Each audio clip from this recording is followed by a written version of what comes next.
সবাইকে প্রণাম জানিয়ে শুরু করছি আজকের ভিডিও। আজকের ভিডিওতে আমি কাঁচকলা আর আলু দিয়ে রুই মাছের ঝোল রান্না করে দেখাবো।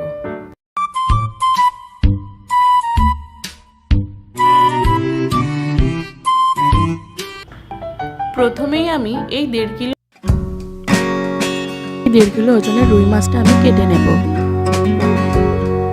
বটির সাহায্যে আঁশগুলোকে ছাড়িয়ে নিচ্ছি।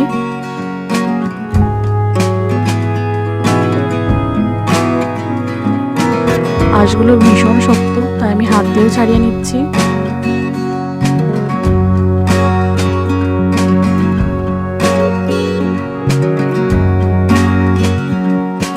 এবার আমি পিস করে নেব।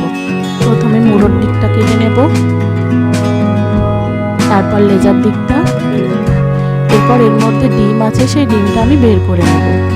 আমার কাটা কমপ্লিট। এবার আমি খুব ভালোভাবে ধুয়ে নেব।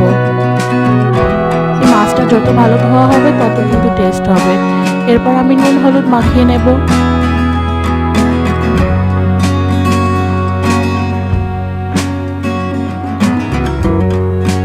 এরপর ওই ডিমটাতেও আমি নুন হলুদ মাখিয়ে রেখে দেব।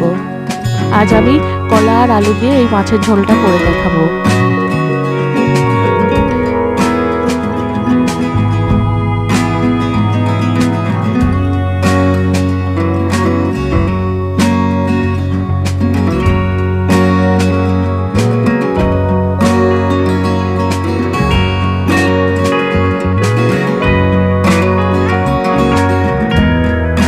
এবার এরকম সুন্দর ব্রাউন ভাজা হয়ে গেছে।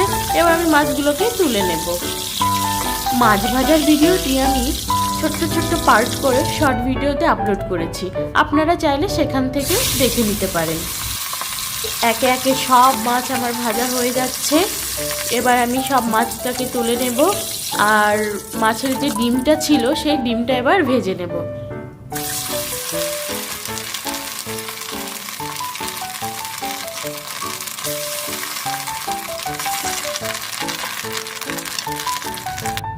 দেখুন আমার সমস্ত মাছগুলো ভাজা হয়ে গেছে কত সুন্দরভাবে। এবার আমি মাছের ঝোলটা করার জন্য প্রথমে আলুটাকে কেটে নেব। আমি এইভাবে আলুর খোসাগুলোকে ছাড়িয়ে নিচ্ছি।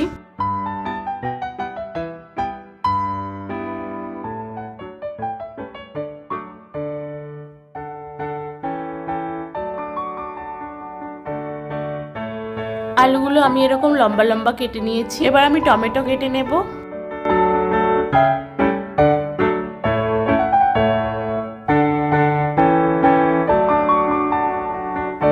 আগে থেকে আমি একটু জলে নুন আর হলুদ গুলিয়ে রেখেছি এরকম ভাবে, কেননা এই যে কাঁচকলাটা কাটছি, এই কাঁচকলার একটা কষ আছে, ওই কষের জন্যই আমি এই জলটা এরকম গুলিয়ে রেখেছি। এভাবেই নুন আর হলুদ মাখানো জলে যদি এই কাঁচকলার টুকরোগুলো দেওয়া যায়, তাহলে কিন্তু তরকারির রংটা কালো হবে না।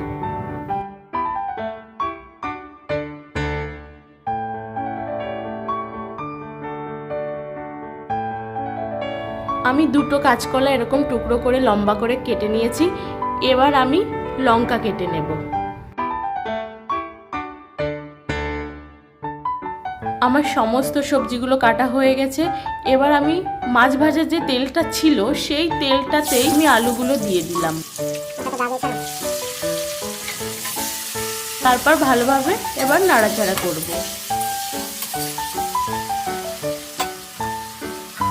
দিয়ে দিলাম একটু হলুদ, একটু নুন, আবারও আমি নাড়াচাড়া করে দেব।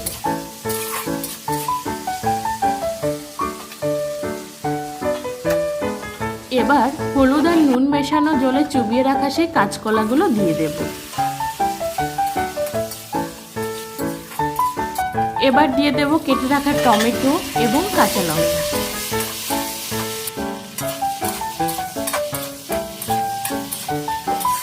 ভালোভাবে এরকম নাড়াচাড়া করার পর আমি এটাকে ঢেকে দেব। 4 থেকে 5 মিনিট পর ঢাকনাটা তুলে আমি আবারও ভালোভাবে নাড়াচাড়া করে দেব।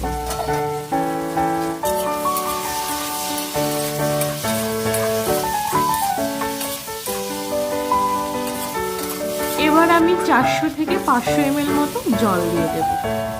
আপনারা এখানে গরম জলও দিতে পারেন, আমি এখানে নর্মাল জলটাই দিচ্ছি।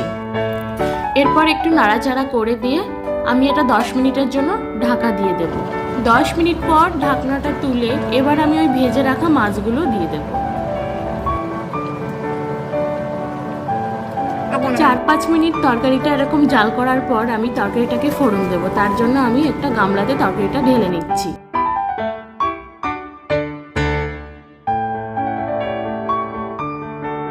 এবার কড়াইটাকে ভালোভাবে গরম করে একটু তেল দিয়ে দেব।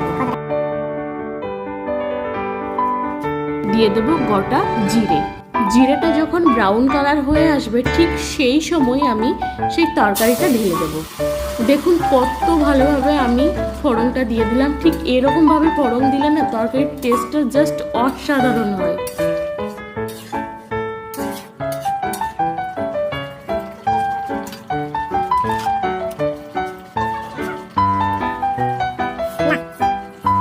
এবার আমি তরকারিটা একটু টেস্ট করে দেখব নুন ঝাল ঠিক আছে কিনা।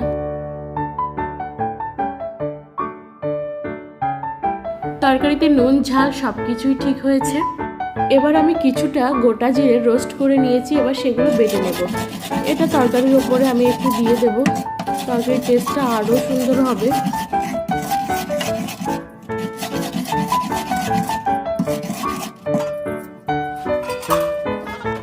এবার আমি তরকারিটা ঢেলে নেব আর সেই রোস্ট করা গোটা জিরের গুঁড়োটাকে আমি তরকারির ওপর ছড়িয়ে দেব। দেখুন তৈরি হয়ে গেল আমার কাঁচকলা আর আলু দিয়ে তৈরি করা রুই মাছের ঝোল।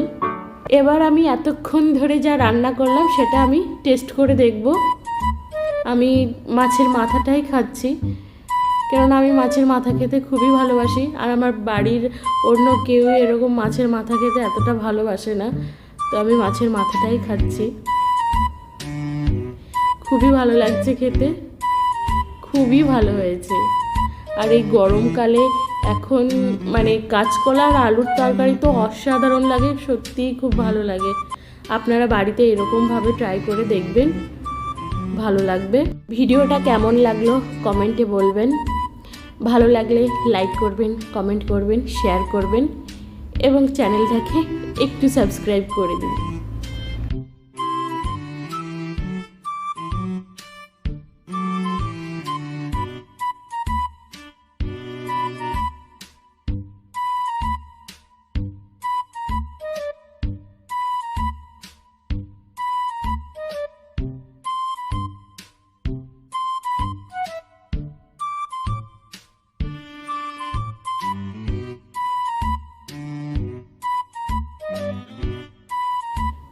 এই গরমে আমার মতো আপনারা বাঙালির ঐতিহ্য খাবারগুলি রান্না করুন, ভালো রান্না করুন, ভালো খান এবং সুস্থ থাকুন, ভালো থাকুন।